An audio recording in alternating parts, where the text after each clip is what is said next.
नमस्कार दोस्तों, आज हम जानेंगे उस महाशक्ति की पावन कथा जिन्होंने त्रिदेवियों की शक्ति से जन्म लिया और धरती पर धर्म की स्थापना की। यह है वैष्णो माता का अवतार।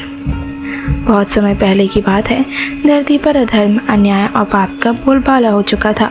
राक्षस, तांत्रिक और अहंकारी राजा महाराजा साधु संतों और निर्दोष जनों को सताने लगे थे। भक्तों की पुकार से त्रिलोक कांप उठा। देवता जो स्वयं असहाय हो गए थे, भगवान विष्णु, ब्रह्मा और महेश के पास गए और बोले, हे प्रभु, अब कोई चमत्कार ही इस अंधकार को मिटा सकता है। तब भगवान विष्णु, महेश और ब्रह्मा की शक्तियाँ एकत्र हुई। तीनों देवियों महालक्ष्मी, महासरस्वती और महाकाली ने अपनी शक्ति को एक बिंदु में समाहित किया। उस दिव्य तेज से एक कन्या उत्पन्न हुई। उसका रूप अलौकिक था, तेज अग्नि से तेज।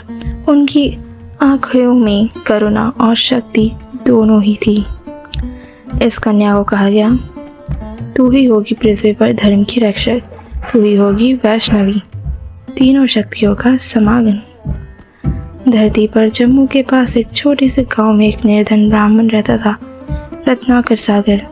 वह और उसकी पत्नी संतान की प्राप्ति के लिए वर्षों से माँ भगवती की तपस्या कर रहे थे। एक दिन उनके घर एक तेजस्वी कन्या ने जन्म लिया। उनका नाम रखा गया त्रिकुटा। रत्नाकर को यह नहीं पता था कि यह बालिका कोई साधारण कन्या नहीं, बल्कि स्वयं माँ वैष्णो देवी का अवतार है।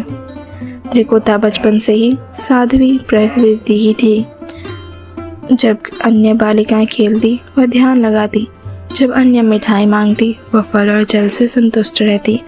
उनकी माँ अक्सर कहती, ये बच्ची अलग है, जैसे इसके भीतर कोई दिव्य आत्मा हो। एक दिन उन्होंने अपने पिता से कहा, पिताजी, मैं तप करना चाहती हूँ, मुझे संसार के माया जाल से कुछ लेना देना नहीं।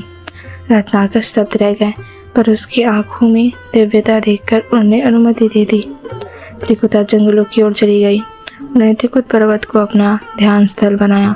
दिन रात भक्ति, तपस्या, उपवास और राम नाम का जप करती रही।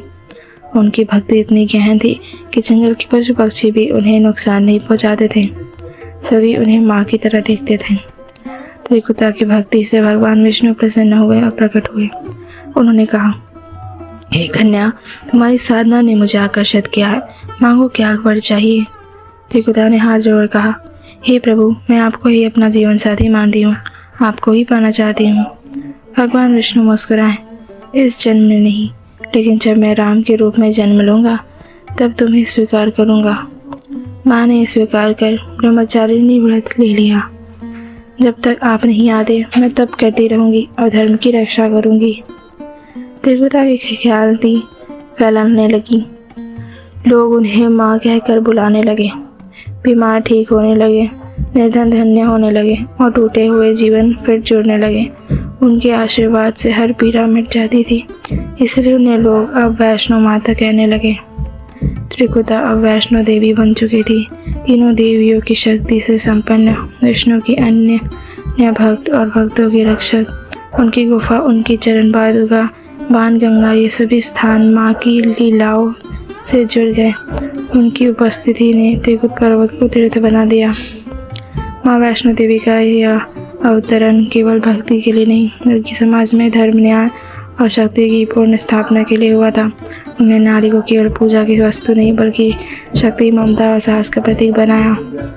दोस्तों, माँ वैष्णो देवी का अवतार हमें यह सिखाती है कि जब संसार में पाप बढ़ता है तो ईश्वर कोई ना कोई रास्ता अवश्य निकालते हैं, और जब भक्ति सच्ची हो, नीयत साफ हो और मन श्रद्धा से भरा हो तो स्वयं माँ पृथ्वी पर उतर आती है।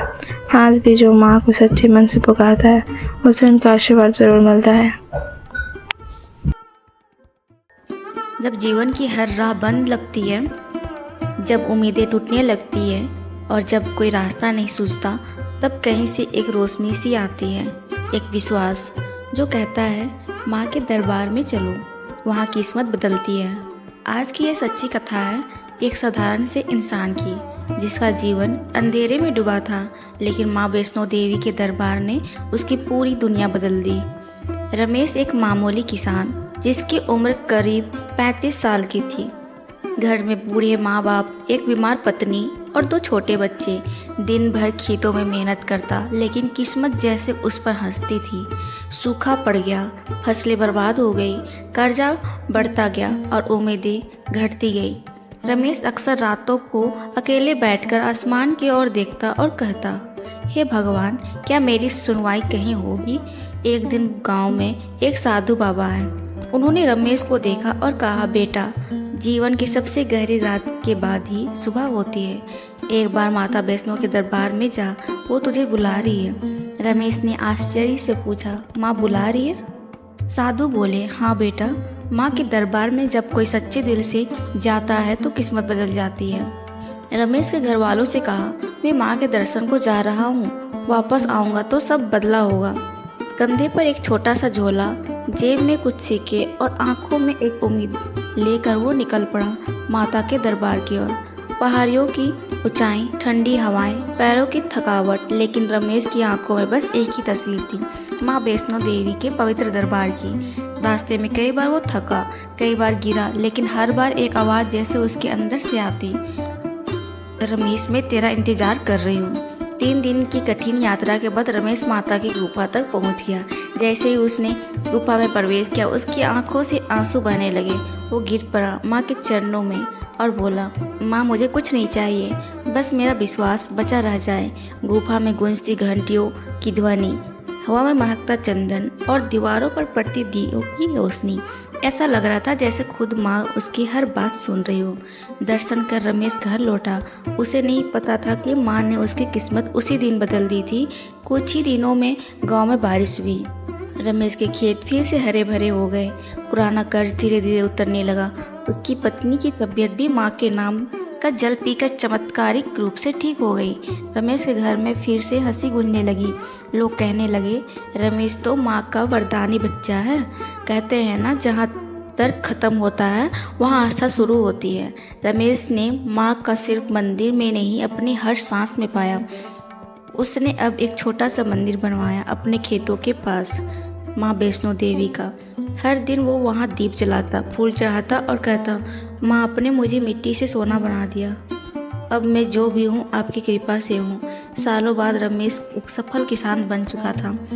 उसके दोनों बच्चे पढ़ लिख कर अच्छे पदों पर पहुँच चुके थे, लेकिन रमेश की सादगी और माँ के प्रति श्रद्धा वैसी की वैसी बनी रही। हर साल वो नवरात्रों में माता के दरबार जरूर जाता और हर बार माँ के सामने सिर्फ एक ही बात कहता, माँ, किसी और रमेश को भी बुला लो, शायद वो भी अंधेरे में हो। दोस्तों, माँ वैष्णो देवी दरबार कोई आम जगह नहीं, वो आस्था की वो धरती है जहाँ विश्वास की हर पुकार सुनी जाती है। कई रमेश जैसे लोग वहाँ पहुँचते हैं और माँ की कृपा से उनका जीवन एक नई दिशा लेता है। कभी अगर आपका दिल टूटे, रास्ते थम जाए या उम्मीद बुझ जाए तो माँ के दरबार चले आइए, क्योंकि सच में माँ के दरबार में किस्मत बदल जाती है। अगर आपको हमारी यह कहानी पसंद आई तो कृपया करके इस वीडियो को लाइक करें, शेयर करें और पुनीत स्टूडियो को सब्सक्राइब करें।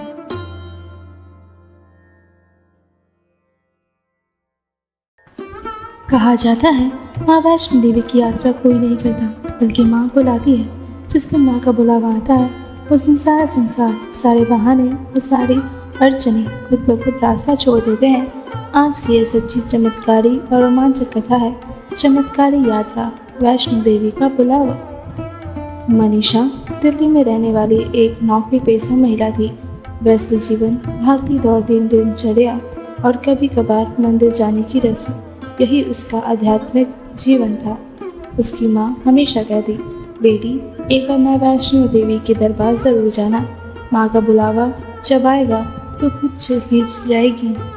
मनीषा हंसकर टाल देती, माँ, वो सब बुजुर्गों की बातें हैं, मुझे छुट्टी नहीं मिलती, समय नहीं होता। एक रात मनीषा को सपना आया, एक गुफा, 3 पिंडियाँ और लाल साड़ी में एक तेजस्वी महिला उसे पुकार रही थी, बेटी, अब समय आ गया है, तू आ जा, मैं तेरा इंतज़ार कर रही हूँ। मनीषा घबरा कर उठी। ये सपना इतना जीवन था कि उसे सब कुछ याद रहा।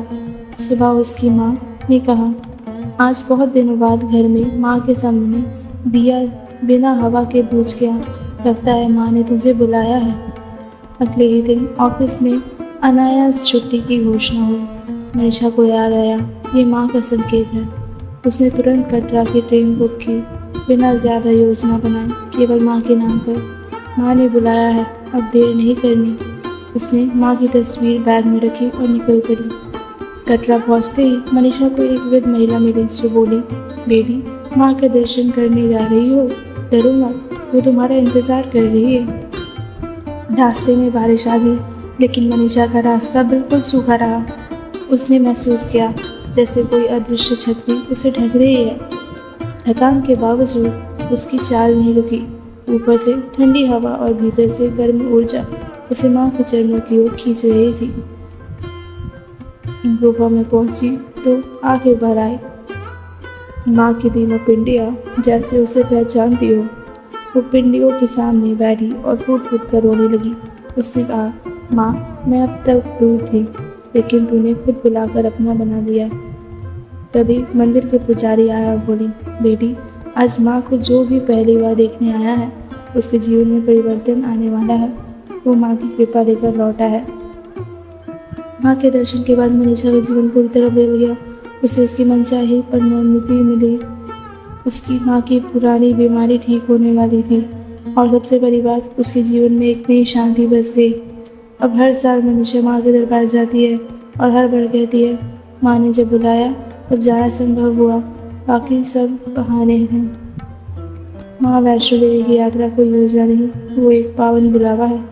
और जब माँ बुलाती है तो परिस्थिति, समय, पैसा सब अपने आप अनुकूल हो जाते हैं। तो अगर आप भी सोच रहे हैं कब जाऊं, कैसे जाऊं, तो रुकिए मत। शायद ये वही समय है जब माँ आपको बुला रही है। शुभ से बोलिए, माँ का बुलावा आया है। जय माता दी।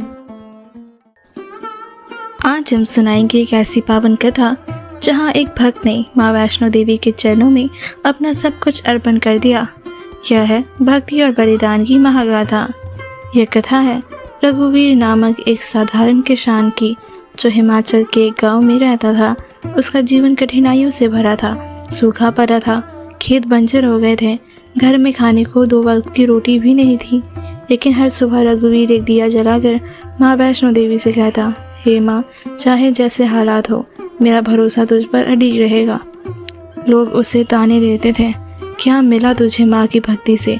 खाली पेट, सूखे खेत, यही तेरी पूजा का फल है। लेकिन रघुवीर मुस्कुरा कर कहता, माँ परीक्षा ले रही है, पर विश्वास मेरा अटल है। उसकी पत्नी तक कहने लगी, अब कोई चमत्कार नहीं होगा, चलो कहीं मजदूरी करें। पर रघुवीर का उत्तर एक ही था, मैं माँ के दरबार जाऊंगा और अपना सब कुछ अर्पण कर दूंगा। अगर माँ ने नहीं सुना तो फिर भी कुछ भी नहीं मांगूंगा जीवन से। रघुवीर ने घर के बचे खुचे पैसे दिए और पैदल चल पड़ा त्रिकुट पर्वत की ओर। 14 दिनों की कठिन यात्रा, धूप, भूख, थकान और फफोलिस भरे पैर, लेकिन उसकी जुबान पर सिर्फ एक नाम था, जय माता दी। गुफा तक पहुंचकर अपनी माँ की पिंडियों के सामने अपना सिर झुका दिया और कहा, हे माँ, आज मैं तेरे चरणों में सब कुछ छोड़ आया हूँ, अपना दुख, अपना मोह और अपना जीवन। गुफा में भीड़ थी। पुजारी ने कहा, चढ़ाओ चढ़ाओ, तभी दर्शन होंगे। रघुवीर के पास कुछ नहीं बचा था। उसने अपनी जेब से एक पुरानी मिट्टी की चूड़ी निकाली जो उसकी दिवंगत माँ ने दी थी। उसने उसे माँ के चरणों में रख कर कहा, हे माँ, ये मेरी माँ की अंतिम निशानी है, इसे स्वीकार कर लो। मेरे पास देने को यही आखिरी चीज़ है।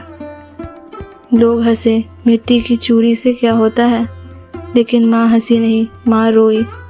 वापस लौटने पर रघुवीर को गांव के बाहर गांव वालों की भीड़ मिली। लोग कहने लगे, तेरे खेत में हरियाली आ गई है, तेरे कुएं में पानी आ गया है। रघुवीर दौड़ता हुआ खेत पहुंचा। सूखे खेत अब हरे थे, फसल लहलहा रही थी। उसकी पत्नी रो पड़ी और बोली, मैंने माँ पर भरोसा खो दिया था, तू सच्चा निकला। रघुवीर ने आकाश की ओर देखा और कहा, माँ ने मेरी भक्ति और बलिदान को स्वीकार कर दिया। रात को रघुवीर को सपना आया। माँ वैष्णो देवी पिंडियों से बाहर निकलकर उससे कहती है, बेटा, तूने मुझे मिट्टी की चूड़ी दी, मैंने तुझे धरती की संपदा दे दी, तेरी भक्ति ने मुझे विवश कर दिया। वो झुक गया और बोला, माँ, अब मुझे कुछ नहीं चाहिए, बस इतना दे दे कि तेरे नाम पर जी सकूं। रघुवीर की कहानी आज भी उस गांव में श्रद्धा से सुनाई जाती है। वो सिद्ध चढ़ता है, भक्ति में जब निस्वार्थ बलिदान जुड़ता है तो माँ की कृपा बरसना तय है। तो जब भी तुम्हें लगे कि तुम्हारी प्रार्थना सुनी नहीं जा रही, याद रखना माँ चुप है लेकिन सुन रही है। श्रद्धा से बोलिए जय माता दी। आज की ये कथा है महायोगिनी से देवी बनने तक, जहाँ एक कन्या जो योगिनी थी कैसे अपने तप, त्याग और भक्ति के बल पर पूरे जगत की माँ बन गई। बहुत समय पहले जब धर्म बढ़ रहा था तब देवताओं ने माँ आदि शक्ति से प्रार्थना की, हे माँ, धरती को बचाने के लिए कुछ कीजिए। माँ ने कहा, मैं अपनी ऊर्जा से एक महायोगिनी को जन्म दूंगी जो न केवल पाप का नाश करेगी बल्कि भक्ति का प्रकाश भी फैलाएगी। और इस तरह दक्षिण भारत के रत्नाकर नामक ब्राह्मण के घर जन्म हुआ एक दिव्य कन्या का। उसका नाम रखा गया त्रिकुटा। त्रिकुटा बचपन से ही साधना में रुचि रखती थी। जब बच्चे खेलते थे वो ध्यान लगाती थी। जब लोग सुख सुविधाओं की ओर भागते थे वो पर्वतों और नदियों के किनारे शांति खोजती थी। धीरे धीरे वह महायोगिनी बन गई जिसकी साधना से देवता तक प्रसन्न हो गए। जब त्रिकुटा ने श्री राम को सीता की खोज में जाते देखा, उसका हृदय भक्ति से भर गया। उसने राम से विवाह की इच्छा प्रकट की। राम ने मुस्कुराकर कहा, मैं एक पत्नी व्रती हूँ, लेकिन कलयुग में जब मैं काल की रूप में आऊँगा तब तुम मेरी शक्ति बनकर धरती पर शासन करोगी। त्रिकुटा ने राम को प्रणाम किया और जीवन भर ब्रह्मचारिणी बनकर साधना का व्रत लिया। त्रिकुटा ने त्रिकुट पर्वत पर जाकर कठोर तप किया। नवरात्रों में 9 दिनों तक उपवास कर हर दिन अपनी एक शक्ति को जागृत किया। शैलपुत्री, ब्रह्मचारिणी, चंद्रघंटा और अंततः सिद्धिदात्री तक। इस साधना ने उन्हें केवल योगिनी नहीं बल्कि चेतना की देवी बना दिया। उनका तेज इतना बढ़ गया कि पर्वत की शिलाएं तक कपती होने लगी। भैरवनाथ, एक राक्षस और तांत्रिक, त्रिकुटा की शक्ति से आकर्षित हुआ। वह उसे विवाह के लिए मजबूर करने लगा। त्रिकुटा ने मना किया लेकिन भैरव न माना। वह माँ के पीछे पड़ा रहा। तब त्रिकुटा ने गुफा में जाकर चंडी रूप धारण किया। उन्होंने त्रिशूल उठाया और कहा, तू अब पाप बन चुका है और मैं धर्म। अब मैं महायोगिनी नहीं, अब मैं माँ बन चुकी हूँ। उन्होंने भैरव का वध किया और वही स्वयं को 3 पिंडियों के रूप में स्थापित किया। जब त्रिकुटा ने 3 शक्तियाँ महाकाली, महालक्ष्मी और महासरस्वती को अपने भीतर जागृत किया तब वह माँ वैष्णो देवी बन गई। अब वो केवल साध्वी नहीं थी बल्कि संसार की पालनहार थी। उनकी गुफा एक मंदिर बन गई, उनका नाम एक मंत्र बन गया और उनका चेहरा हर भक्त की आंखों में आस्था बनकर बस गया। माँ वैष्णो देवी की यात्रा हमें सिखाती है, जो भीतर की शक्ति को पहचान लेता है वही बाहर की दुनिया को बदल सकता है। जो महायोगिनी थी, जिन्होंने अपने आत्मबल, भक्ति और संयम से देवी बनने का गौरव पाया, आज भी माँ की गुफा, उनकी पिंडियाँ और त्रिकुट पर्वत हर भक्त को ये सिखाते हैं कि साधना का मार्ग कठिन जरूर है लेकिन उसका अंत दिव्यता है। श्रद्धा से बोलिए जय माता दी। नमस्कार दोस्तों, कई बार हम माँ से मांगते हैं, माँ से शिकायत करते हैं, लेकिन क्या कभी सोचा है माँ भी हमें परखती है। आज की कथा है माँ वैष्णो देवी की परीक्षा। यह कहानी है धर्मों किसान की। एक छोटा सा खेत, 2 बैल और एक टूटी सी झोपड़ी। धर्मों के पास कुछ नहीं था पर एक चीज़ थी, अटूट विश्वास। हर सुबह वह माँ वैष्णो देवी की तस्वीर के सामने दिया जलाता और कहता, माँ जो कुछ है तेरे ही भरोसे है। एक साल गांव में भयानक सूखा पड़ा, फसल बर्बाद, कुएं सूखे और भूख ने सबको घेर लिया। धर्मू ने फिर भी हार नहीं मानी। हर दिन माँ से प्रार्थना करता, माँ मैं जानता हूँ तू परख रही है, तू कहीं दूर नहीं है। गांव वाले उसका मजाक उड़ाते थे, इतनी भक्ति से क्या मिला, भूखा तो तू भी है। पर धर्मू मुस्कुराकर कहा, माँ परीक्षा ले रही है और मैं पास जरूर होऊंगा। एक दिन गर्मी की दोपहरी में एक बूढ़ा यात्री उसकी झोपड़ी के बाहर आया।